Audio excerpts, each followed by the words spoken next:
Hi again, part 2 of garlic pecorino rolls. So it's been 20 minutes-ish, and this is what it looks like. I told you it was nothing big. We're just trying to hydrate the flour that's in there and get a little bit of a, it's not a starter, but like a just thickening agent, for lack of a better term. So now we're gonna add to this 1 3/4 cups of flour.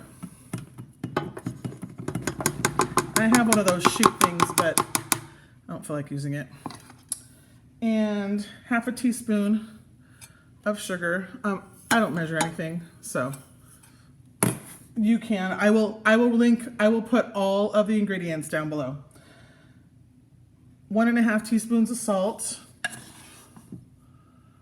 There's 1. And about a half, okay. And then a tablespoon of olive oil. 1, 2, 3. That's about a tablespoon. And 1 egg. I can't mess this one up, so 1 egg. There we go. And we mix. This dough is fantastic. That egg is in there. There we go, and we're just gonna let it mix.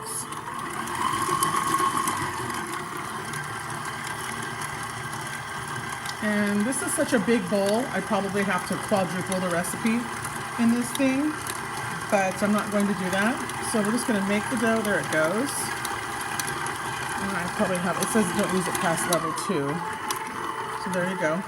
And we're gonna mix that dough and mix that dough, and it's gonna knead and it's gonna knead, and it's gonna get nice and soft and beautiful and supple. And then, when I said garlic pecorino rolls, think cinnamon rolls, but savory. So this is the dough you're making for garlic pecorino rolls, but I'm gonna be mixing butter, maybe about 4 tablespoons of fresh butter, some fresh garlic, some parsley, and a nice, good, probably 1/4 of a cup to a 1/2 cup of fresh pecorino. You can use Parmesan. Girl, boy, you can use any cheese you want. I wouldn't use cheddar or anything soft, but a good hard cheese, yes, please. So, and then you're gonna roll it out flat. You're gonna spread that butter, cheese, and garlic mixture over the entire thing. Sprinkle it with more grated cheese. Roll it up and cut it. And I'm going to do that for you on video, but I'm just letting you know ahead of time.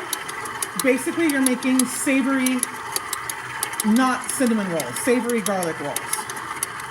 Now, I don't like it when Joe does this. And they say you're supposed to just let it go, and I'm not going to. I'm going to add a little bit of flour. Ouch, I just bent my fingernail back. That was fun.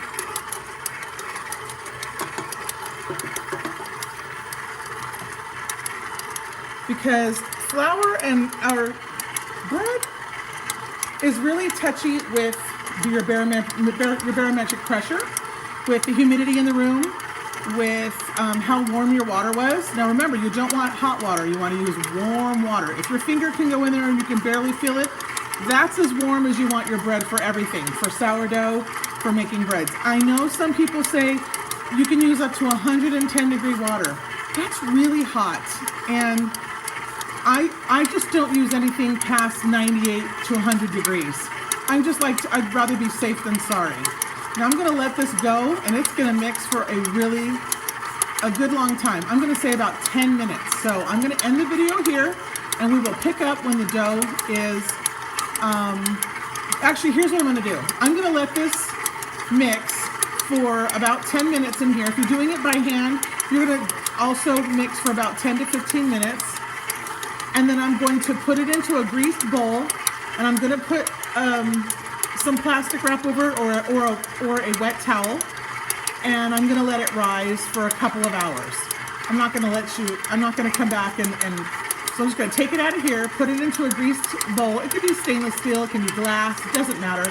As long as you give it room to rise, I'm going to cover it. I'm going to let it sit on my countertop for 2 hours to rise. And then when we get back, I will show you how we're going to make our garlic pecorino rolls. Ciao.